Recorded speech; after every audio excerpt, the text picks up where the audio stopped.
Dê um sorriso pro seu irmão. Fala assim: é muito bom você estar aqui, meu querido. Você é precioso. Olha para a pessoa do seu lado. Fala: lindo, linda do Senhor. É precioso demais estar contigo aqui, adorando o Senhor. Nós juntos aqui somos o templo do Espírito Santo. Amém? Nós. Diga para o seu irmão assim: nós somos o templo do Espírito Santo. Aleluia. Com muita alegria tá aqui com os irmãos. Na quinta-feira, quem estava aqui? Foi quinta-feira que a gente teve aqui a pastora Marlene. Estava trazendo a palavra. Cara, aquela mulher é preciosa demais. E ela não usa muita teologia, né? Mal abriu a Bíblia, Virgílio. Mas ela contou os testemunhos, sabe, impactantes da caminhada dela, né? Já é bem vivida, né? Já caminhou muito com o Senhor. E eu fiquei lá atrás babando na história, cara. Naquilo que aconteceu, de morto ressuscitando no caixão, de coisas tremendas que aconteceu através da vida dessa senhora. E na hora que eu estava ouvindo aquilo, o Senhor estava falando esse tipo de coisa para gerar ânimo na igreja. Sabe que isso às vezes se perde, sabia? Os testemunhos, às vezes a gente entra numa coisa só de liberar um conteúdo que a gente recebeu ou aprendeu, e a gente esquece daquilo que a gente vive, do quanto a gente conhece do Senhor, de transmitir isso. Quando você transmite algo que você viveu, experimentou, para um irmão, você está alimentando a fé desse irmão, você está trazendo um renovo sobre a vida desse irmão. Isso é fundamental no corpo de Cristo. Um animar a vida do outro. Quando você encontra um irmão cansado, o teu testemunho, aquilo que você já conquistou, às vezes você já passou por aquela luta, e junto com o Senhor você tem muita história para contar, você tem muita coisa para falar. Então não se calhe. Às vezes Deus está querendo te usar para trazer ânimo na vida de alguém, e você está calado. É muito bom a gente falar de algo que a gente conhece, amém, irmão? Experimentou. É muito bom a gente falar de um Deus que a gente experimenta, que a gente conhece, que tem um contato com Ele. Não um Deus só de que você escuta ou ouviu falar, mas um Deus que você conhece e tem experiências tremendas, maravilhosas para contar. Isso é bom demais, cara. Isso é bom demais. Então quando ela estava falando aqui, meu coração estava queimando. Quando ela falou da horta, né, da plantação de feijão. Quando ela falou daquele rapaz que morreu e ressuscitou. Quem viu o vídeo? Quem viu?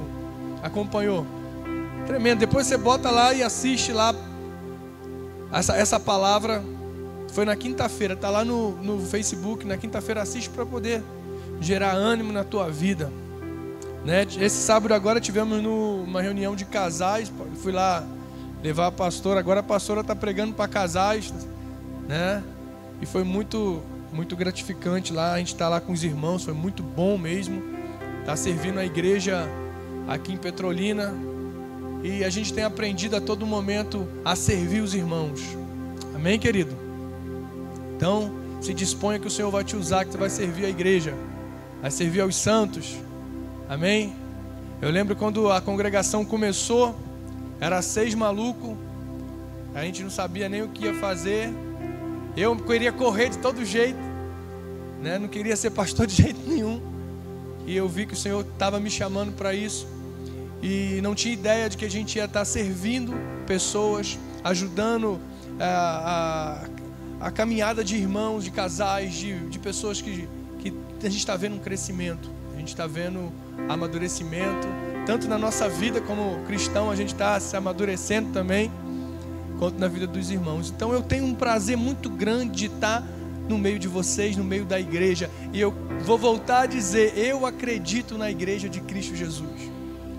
Eu acredito nessa igreja que o Senhor está preparando, está edificando, está adornando, né? Está refinando. Estamos passando por um processo de transformação, de purificação, onde Ele está refinando a igreja, né? Está equipando. Hoje você está tendo entendimento de coisas que antigamente você não tinha. Hoje você você não está cometendo pequenos erros que antigamente você cometia, né? Então é lindo demais. Eu amo estar na igreja de Cristo Jesus. Abra sua Bíblia em Gênesis capítulo 11. Vamos começar falando sobre o livro de Gênesis. A palavra é bem breve, bem curta. A gente vai estar passando um vídeo aqui, vai estar também tendo a ministração da ceia. E é uma palavra simples, porém o Senhor tem falado muito na minha vida nessa semana.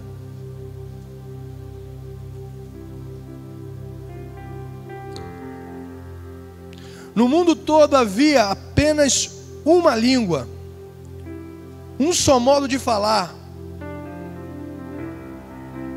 Saindo os homens do Oriente, encontraram uma planície em Sinear.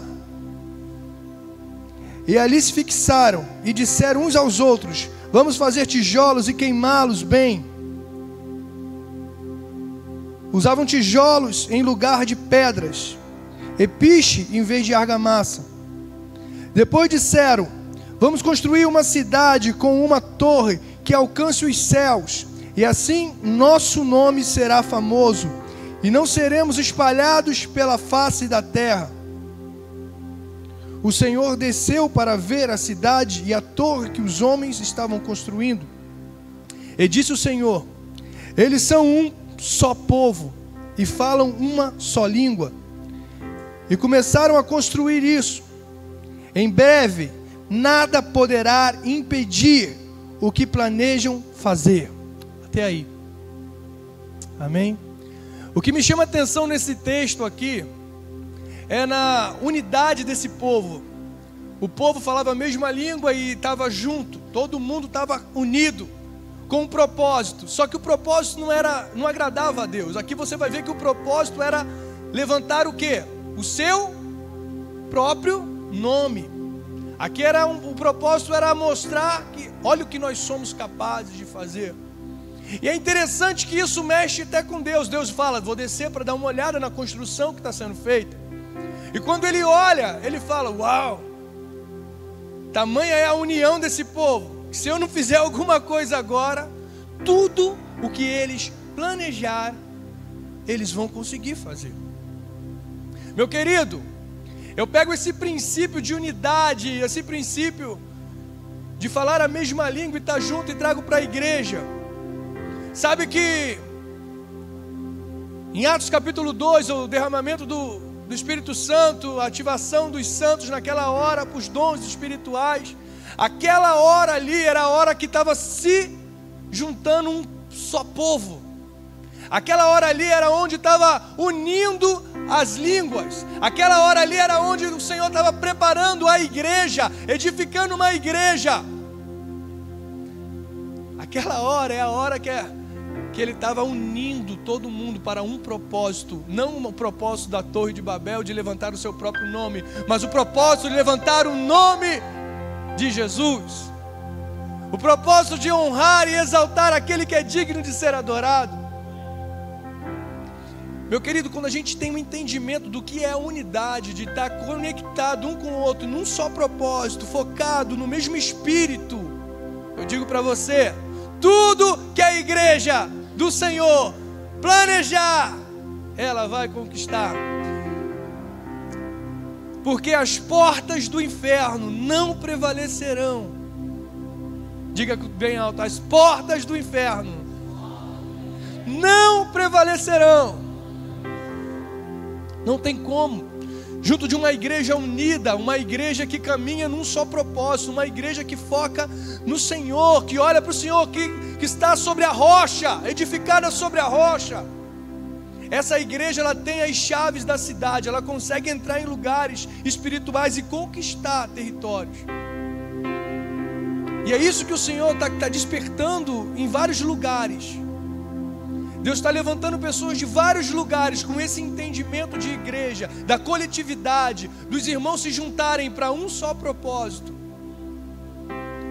É muito lindo o que Deus está fazendo. É muito lindo o que Deus está despertando em lugares distantes. Esse mês passado, foi esse mês, né, que eu fui, né? Foi mês passado que a gente foi lá para Parnaíba. Foi esse mês. É mês passado, finalzinho do mês. A gente foi lá para Parnaíba. Foi um dia desse. Estava lá em Parnaíba, um lugar bem distante, 1000 quilômetros daqui. E o pastor está sentindo desejo, alguns irmãos daquele lugar, desejo de trabalhar com missões, despertar a igreja para sair daquele lugar cômodo, de só ir para os cultos. O pastor está ouvindo e os irmãos estão escutando do Senhor, que é tempo de se preparar, porque vai acontecer algo. Existe uma voz sendo liberada em todo canto, de toda a nação brasileira e fora da nação brasileira, para um preparar, para uma edificação.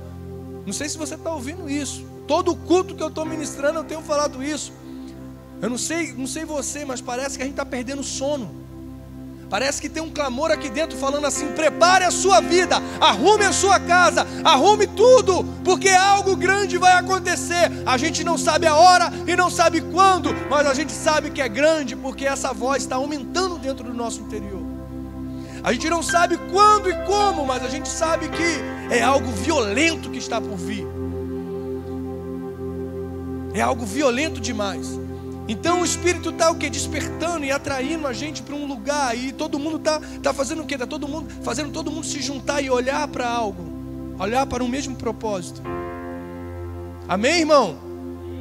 Eu lembro um tempo atrás, quando Maiane estava doente, né? Para quem não conhece, Maiane é uma irmã aqui da congregação.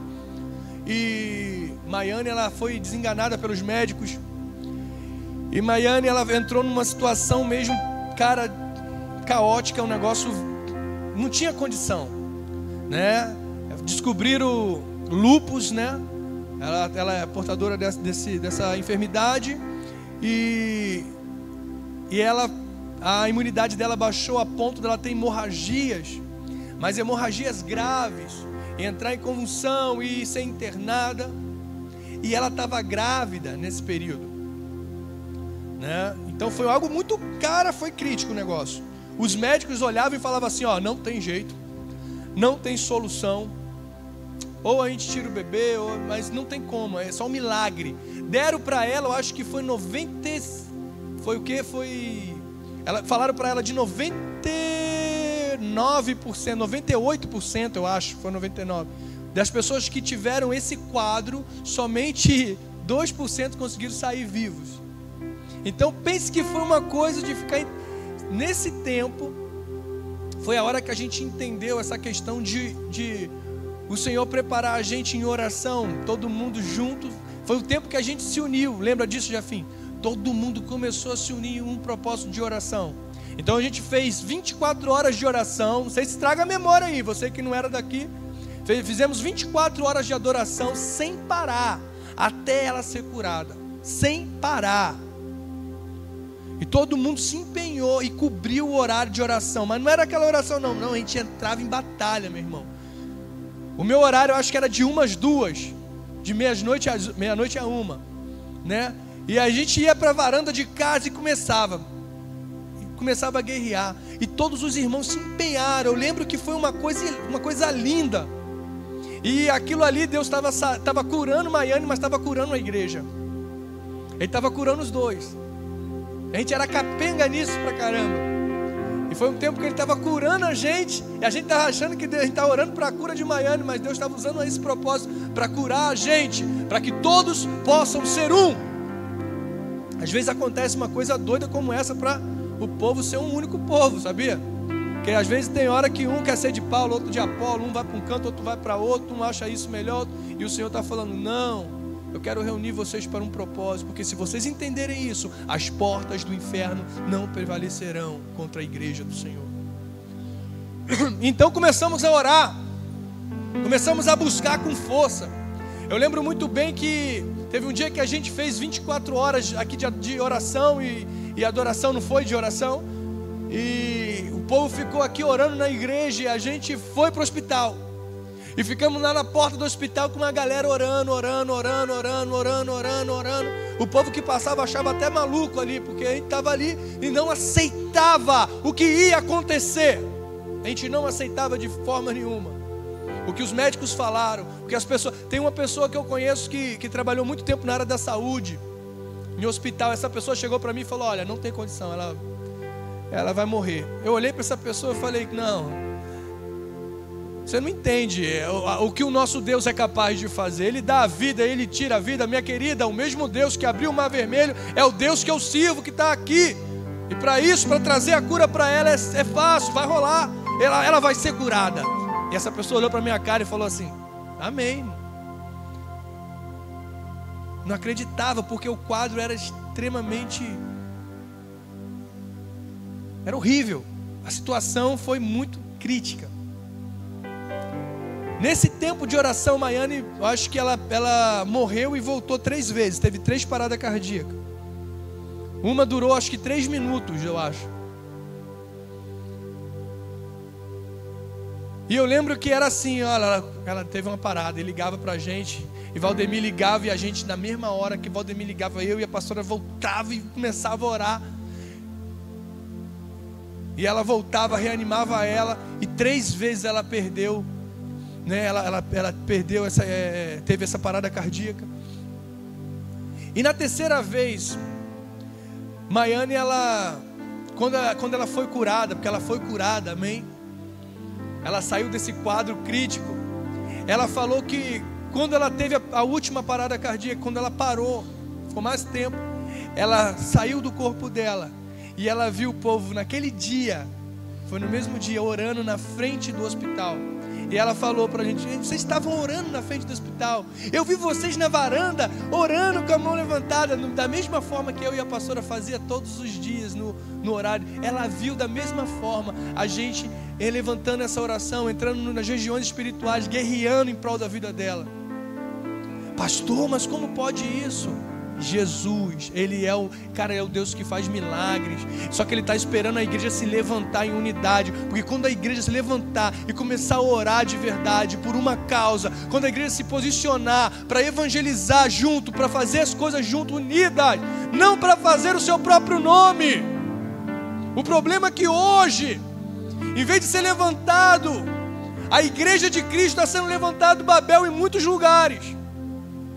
Para quê? Para exaltar e honrar o meu nome. Afinal de contas, eu tenho essa estrutura. Eu tenho essa coisa linda. Gente, é muito triste isso. Às vezes eu vou por aí, nessa caminhada eu encontro muitos missionários. Eu digo missionáriozinhos. Que você olha pro lado de fora, você fala assim: uau, o cara é tremendo. Mas você vai conhecendo e vendo que ele só quer levantar o nome dele e aquilo que ele carrega. E só eu tenho razão. É assim ou não é, Virgílio? Só eu tenho razão. Você tem que fazer o que eu faço, Virgílio. É o que eu faço, você tem que fazer. Porque o que você está fazendo é outra coisa. O que eu faço, todo mundo tem que fazer. Não, a gente tem que fazer aquilo que o Senhor quer que façamos. Não é porque eu carrego uma placa, não é porque eu carrego que eu tenho que fazer porque eu sou bom. Não, eu tenho que fazer aquilo que o Senhor mandou eu fazer. Um tempo atrás perguntaram, eu acho muito legal o Madison. Madison, ele falou uma coisa aqui tremenda na reunião que nós tivemos aqui com os pastores, não foi? Madison pegou e falou assim: qual é a maior obra, a melhor obra? A melhor obra que Deus tem para a minha vida. O meu ministério é o maior ministério, porque Ele me chamou, Ele me deu algo para eu fazer, então é o maior. Eu não tenho que parar o que eu estou fazendo para agradar o Eric, mas juntos nós vamos estar unidos, cada um naquilo que foi chamado, cada um naquilo que foi chamado para um propósito, da edificação dos santos, um propósito, da edificação dessa igreja. O Matos falou isso, cara, mexeu muito comigo naquilo, porque estava naquela coisa, né? O que é mais importante, o que está rolando na atualidade? Tem um monte de gente hoje que vendo o que está rolando na atualidade. Às vezes a gente fica procurando na internet uma palavra boa para ouvir. E o Senhor está colocando dentro de você a palavra que é para você ouvir, para você liberar. Precisamos entender o que o Senhor está falando nesses dias. Precisamos entender que não é o nosso nome que tem que ser colocado no alto, mas é o nome do Senhor que tem que ser colocado no alto. Amém? Abra a sua Bíblia, querido, em Atos capítulo 12. É muito interessante, Atos capítulo 12. Aleluia.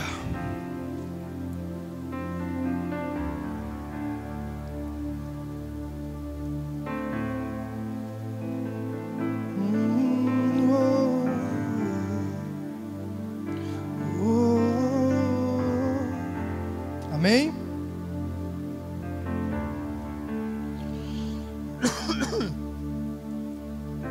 Nessa ocasião, o rei Herodes prendeu alguns que pertenciam à igreja, com a intenção de maltratá-los. A intenção dele era de quê, gente? E mandou matar a espada Tiago, irmão de João. Vendo que isso agradava aos judeus, prosseguiu prendendo também Pedro, durante a festa dos pães sem fermento. Tendo-o prendido, lançou-o no cárcere, entregando para ser guardado por 4 escoltas de 4 soldados cada uma. Herodes pretendia submetê-lo a julgamento público depois da Páscoa. Pedro então ficou deitado na prisão. Quê? Ficou deitado? Não, ficou detido, gente. É porque meu celular está quebrado aqui, tá? Eu estou vendo um risco aqui. Pedro ficou detido na prisão, mas a igreja orava intensamente a Deus por ele. A igreja orava como? Na noite anterior ao dia em que Herodes iria submetê-lo a julgamento, Pedro estava fazendo o que, gente? Fazendo o que? Uma noite anterior, o cara tinha que estar agoniado, o cara estava dormindo. Entre 2 soldados, preso com 2 algemas, e sentinelas montavam guardas à entrada do cárcere. Repentinamente apareceu um anjo do Senhor, e uma luz brilhou na cela. Ele tocou no lado de Pedro e acordou depressa. Levante-se, disse ele. Então as algemas caíram dos punhos de Pedro. O anjo lhe disse: vista-se e calça as sandálias. E Pedro assim fez. Disse-lhe ainda o anjo: ponha a capa e siga-me.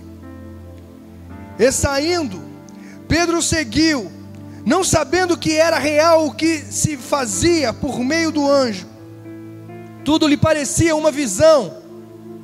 Passaram a primeira e a segunda guarda, e chegaram ao portão de ferro que dava para a cidade. Este se abriu por si mesmo, para eles, e passaram. Tendo saído, caminharam ao longo de uma rua, e de repente o anjo o deixou. Então Pedro caiu em si e disse: agora sei, sem nenhuma dúvida, que o Senhor enviou o seu anjo, e me livrou e me libertou das mãos de Herodes e de tudo o que o povo judeu esperava. Percebendo isso, ele se dirigiu à casa de Maria, mãe de João, também chamado Marcos, onde muita gente se havia reunido e estava orando. Pedro bateu na porta do alpendre, e uma serva chamada Rude veio atender. Ao reconhecer a voz de Pedro, tomada de alegria, ela correu de volta, sem abrir a porta, e exclamou: Pedro está à porta. Eles, porém, lhe disseram: você está fora de si. Insistindo ela em afirmar que era Pedro, disseram-lhe: deve ser o anjo dele. Mas Pedro continuou batendo, e quando abriram a porta e viram, ficaram perplexos. Mas ele, fazendo-lhe sinal para que se calassem, descreveu como o Senhor havia tirado da prisão e disse: contem isso a Tiago e aos irmãos.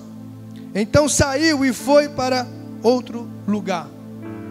Essa passagem de Pedro eu acho muito bonita, porque Herodes estava programando, um castigo para ele, prender e botar em julgamento para o povo maltratar ele, e botou aqui 4 escoltas de 4 guardas, botou ele numa situação onde era impossível sair.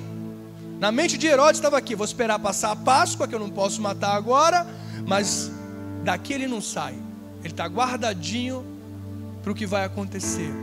Uma situação, eu fico imaginando, para muitos que possam estar numa situação como essa, cara, é desesperadora. Você olha uma situação dessa e fala: não tem como sair. Eu estou num lugar onde não há escapatória. Mas há um ponto muito legal aqui, é que a igreja orava firmemente, a igreja orava unida. Para quê? Pela vida de Pedro. A ponto de Deus enviar um anjo naquele lugar, mexer com o mundo físico, enviar um anjo, chegar entre os dois guardas que o prendiam, a algema dele caiu como um estalo de dedo. A algema caiu. Às vezes a gente diminui Deus tanto, né, cara? A gente diminui Jesus. A gente acha que Jesus ele não tem poder para curar. Às vezes a gente acha: não, Jesus só fez isso lá na Bíblia. Esse mesmo Jesus que soltou essa algema, ele faz isso nesse tempo de hoje, meu querido. Às vezes, igual eu estava vendo aqui a pastora Marlene falar que o defunto estava no caixão. Já tinha um dia no caixão. E levantou, todo mundo correu.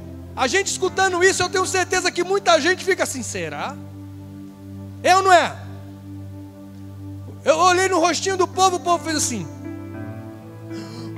Não era para a gente ficar assustado, era para ser algo normal. Se a gente realmente se juntar em oração, estar unido, conectado um com o outro, vai ser normal essas coisas. Aqui está falando aqui que o povo estava reunido orando. E é interessante que até mostra isso na palavra, né? O povo assustado. E quando Pedro volta lá bater lá, a mulher nem abre a porta, tão assustada que ela fica. Deixa ele lá fora. A mulher volta correndo e fala: eu escutei a voz de Pedro lá. Você está maluca, mulher? Você está ficando doida? Deve ser o anjo dele. E quando abre a porta, o povo fica admirado: oh, é você mesmo? Mas vocês não estavam orando, indivíduo. Vocês não estavam orando. Pedro até manda o povo ficar quieto. Fica quieto aí, calma aí, segura. Às vezes a gente está orando e não tem noção da capacidade dessa oração, do poder que tem essa oração, da união do corpo de Cristo juntos com um propósito. Cara, os céus se movem, cara. Os céus se movem. Fica imaginando a cara de Herodes nessa hora. Ele olhou e falou: cadê o cara? Meu Deus, o que aconteceu? Mandou matar os caras que se tomavam conta, porque ele não acreditou. Como pode sair dessa situação? Eu creio nessa igreja que vai se levantar unida e vai tirar pessoas das regiões inferiores do inferno. Você vai saquear o inferno, meu querido. Você vai se juntar com o propósito de ir lá e resgatar vidas que você olha com o seu olho humano e fala: é impossível. Mas você vai ver essa pessoa saindo desse lugar de morte. Você vai ver aquele usuário de droga pior de todos lá da sua rua se libertando e se convertendo, e as algemas caindo, porque foi para isso que ele te escolheu. Foi para isso, para trazer libertação aos cativos. Mas para isso a gente tem que entender e estar unido, conectado. Gente, é tão lindo o que está acontecendo lá no Jardim Petrópolis, na casa de apoio. Agora está tendo uma congregação da casa de apoio. A rua está sendo tocada pelo Senhor. Cadê o Aparecido? Cadê? Aí, ó. Aparecido é fruto lá, cara, da rua, cara. Lá do Taizinha, cadê Thaís? Taizinha, fruto lá da casa. Quem está fazendo isso? O Senhor está fazendo isso. Porque os irmãos estão se juntando com o propósito de adorar, de edificar algo para o Senhor, unidos. Não teve ninguém martelando na cabeça deles nada. Eles começaram a vir, começaram a chegar, começaram a ser tocados. Deus está fazendo algo tremendo naquela rua. Foi semana passada. Agora a gente foi na faculdade, porque um jovem foi fazer um trabalho da faculdade. E o trabalho da faculdade dele de Direito foi falar sobre o terceiro setor. O terceiro setor é trabalho social, esse tipo de coisa, que não tem ajuda governamental e que causa um impacto na sociedade. E o trabalho dele foi a casa de apoio. E a gente foi para lá e ele foi falar da casa de apoio, e ele fez uma pesquisa com as mães, ele foi estudar, foi atrás das mães, para poder saber se realmente tem resultado. E quando ele falou sobre o trabalho dele lá, e os professores, a bancada de professores que estavam lá, cara, a gente ficou muito feliz de ver aquilo. Foi fazendo perguntas para ver os prós e os contras, né? O que estava legal e o que estava ruim. E, cara, o garoto, ele fez um trabalho tão lindo e estudou de uma forma tão linda, que até as coisas ruins que estavam lá, que ele estava falando, ficou bonito de ver. Porque ele falou, aí, me diz aí, qual é o ponto negativo? Aí ele falou, o ponto negativo é não ter voluntários para poder estar servindo. Comprometimento dos voluntários, esse é o ponto negativo. E não tem nenhuma ajuda. E qual é o ponto favorável? O que está rolando de bom? Ele falou, o de bom é que é diferente do governo, porque um trabalho do governo, ele mantém uma distância das pessoas, e o que eu vi lá é que eles são próximos das pessoas. E o que eu vi lá, eu nunca vi em nenhuma instituição do governo, que foi uma mãe falar assim para a pastora: pastora, não deu para me lavar a louça, mas amanhã eu vou vir e vou ajudar a senhora a lavar a louça. Ele falou, eu nunca vi isso. Então é próximo. O que eu vi é as mães querendo estar envolvidas naquilo que estava acontecendo. É as pessoas, o pai, a mãe, a família está envolvida naquilo. Aí as professoras olharam uma para a cara da outra e falaram: vamos sair, a gente vai dar a nota. E elas voltaram, né, os professores falaram: parabéns, sua nota é 10, seu trabalho foi muito bem feito. Eu olhei para a pastora e falei: uau, uau. Sabe por quê, meu querido, eu estou falando isso? Porque a gente está vendo vida sendo ganha. Porque é um grupo de pessoas que está reunido com o propósito de edificar algo para o Senhor. A gente não está querendo ganhar nada do governo, a gente não está querendo levantar o nome. A gente tem muita gente que eu conheci, começou a fazer, depois que começou o projeto, começou a querer fazer também casa de apoio, muita gente. E aí tem umas que já até fechou, porque acha que vou montar também um projeto social, porque eu vejo que lá vai dar certo. Tá, meu querido, a gente não está montando algo para dar certo, a gente está fazendo, se movendo daquilo que o Senhor está falando para fazer. A gente não montou uma casa de apoio porque a gente é bonzinho, mas foi porque o Senhor falou: ei, vai por aqui, ó. É isso aqui que eu estou entregando na sua mão. Você vai cuidar dessas crianças do bairro, você vai cuidar desse povo no bairro, você vai trabalhar dessa forma. E a gente foi ouvindo e obedecendo, e juntos, não eu e a pastora, mas todos nós abraçamos essa causa. Então a gente vê a provisão vindo, a gente vê o Senhor gerando as coisas. E eu vou falar para você, até o aluguel da igreja aqui, quem paga é a casa de apoio. Quem ajuda a pagar é a casa de apoio. Pastor, como assim? Está vindo, Deus está provendo naquele lugar de uma forma sobrenatural. Por quê? Porque a gente se juntou, se uniu. A gente ora pela casa de apoio, a gente investe na vida daquelas crianças, porque eu estou vendo um monte de criancinha que eu tenho certeza que no futuro vão ser pastores, pregadores, vão ser ministros da palavra, vão ser profetas, apóstolos, mestres. Se juntos, todo mundo conectado um com o outro, meu irmão, a gente pode mudar uma geração. A gente pode causar um estrago nessa cidade de Juazeiro e Petrolina. Precisamos estar conectados, unidos, obedecendo o propósito que foi colocado. Aqui eu estava vendo e meditando nessa palavra de Pedro, uma igreja que ora, uma igreja que juntos por uma causa estão orando, estão buscando o Senhor. Essa igreja consegue mover os céus, essa igreja consegue fazer com que os céus venham à terra e se manifeste. Aqui você vê o anjo do Senhor, ele veio e abriu as algemas, pegou e veio andando, e quando chega diante da porta, do portão de ferro, o portão abre sozinho e ele sai. A gente vai ver isso acontecendo, meu querido. A gente vai ver isso acontecendo, uma cidade ser transformada. Uma cidade ser transformada. Pessoas sendo livres de cativeiros. Pessoa largando a bebida, largando a droga. Dia desse a pastora pegou e falou uma coisa aqui. Ela pegou e falou assim: vai ter dias agora que o Senhor vai testar a gente. Ela foi pregando.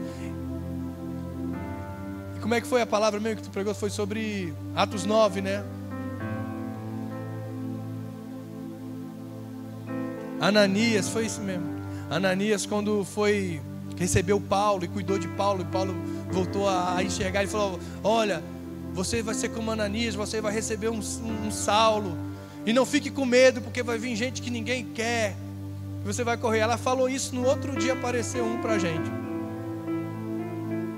No outro dia apareceu um pra gente e falou assim: olha, eu quero contar meu caso. Meu caso é o seguinte: eu sou ex-presidiário, 12 anos na cadeia, e eu quero trabalhar com vocês aí na casa de apoio. Eu estou aqui, eu não tenho nada para fazer aqui, e eu estou querendo ajudar, cooperar com vocês aí. E contou a história dele, e eu olhei para a pastora e falei: pastora, a pastora falou: viu, eu preguei lá no domingo, e na terça-feira Deus já me pega aqui. Falou: amém, meu querido, e está sendo bênção. Cara benção, homem legal, homem que está cooperando e ajudando, cara tremendo, o cara gente boa, cara. Pense num cara que eu estou gostando de trabalhar com ele. As meninas da casa de apoio, ajuda ou não ajuda? Deus vai mandar gente que ninguém quer para você cuidar. E se você estiver junto com seu irmão, conectado um com o outro, meu irmão, vai ser lindo o que Deus vai fazer, porque vai vir gente ruim mesmo, gente que estava lá perdidona, gente que ninguém dava nada. Essas pessoas vão ser curadas, libertas, vão ter a vida transformada, porque isso é o poder do Evangelho. Pegar um cara que antes era um traste e transformar esse cara num homem digno, um homem transformado, um homem que tem autoridade, um homem que prega e as pessoas vão ouvir, vão falar: ali está Jesus. Mas antes era o que? Antes era um endemoniado. Amém? Diga comigo assim: eu creio no poder da igreja, no poder da oração da igreja. Eu acredito na igreja. Eu acredito no que o Senhor vai fazer com a igreja. Diga isso. Mas não fale da boca para fora não. Fale: eu acredito no que o Senhor vai fazer com a igreja de Cristo. Eu acredito que vai se levantar uma igreja sem mácula. Sim, a pastora está falando que sexta-feira ele foi no culto e levou a família no culto. O pai, a mãe, né? Cali pregou lá com o Eric, lá o Eric trouxe a palavra, né? Falou que levou a família lá. E é assim que vai acontecer, cara. É assim que vai acontecer. Precisamos nos mover em oração, precisamos estar junto com nossos irmãos. Fique de pé. Dê a mão para o seu irmão aí. Vamos todo mundo dar a mão, vamos todo mundo estar junto. Aleluia! Diga assim para o seu irmão: eu preciso de você. Você precisa de mim.